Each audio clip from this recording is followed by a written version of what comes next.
Hello, welcome to this week's episode of The Big Hit. My name's Elliot Hicks. We got a good one this week. We're really getting into the meat and potatoes of the sports season. We'll start with an NBA preview with Steve Langdon Jr. and Jeff Hart. Move on to an NHL preview with the old hockey guys, Jake Taylor and myself. Then we've got one of our wonderful and infamous racing segments with Michael Surma and Charles Sandis. Stay tuned. You're about to see it all right here on The Big Hit on IUP TV. The Blues kind of routed the Bruins. I mean, that game especially, they kind of ran away with it. Mm-hmm. Yeah, I mean, nobody really took St. Louis all that seriously. They were, if not the worst team in the West, one of the worst teams in the West. Much later in the season than you hope to be if you want a chance of making the playoffs. And normally in hockey especially, but in general playoffs, it's usually the hottest team that is able to take away a win. It's not always the best team. So St. Louis was really under the radar for a lot of people, except for maybe Brad O'Hara on Sports Talk Live, about the only person who took St. Louis seriously, and he ended up being right. I mean, and that has to feel good for all the fans in St. Louis. They'd never won a Stanley Cup, and they were able to finally get it done.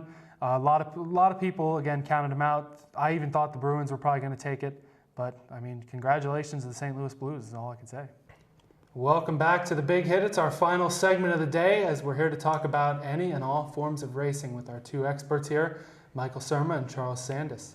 We're going to start with some Formula One, where Lewis Hamilton is still just absolutely killing it.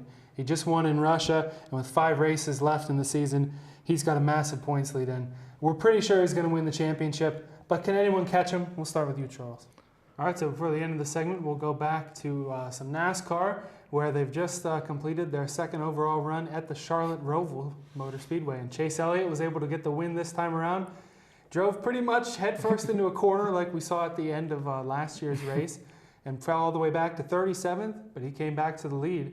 And you also saw his teammate Alex Bowman, who qualified second, wrecked his car in the last minute of final practice, wrecked on lap 1 of the race, came back to finish second. Whose comeback effort was more impressive, and how in the world are these cars still able to finish first and second when they're as beat up as they are?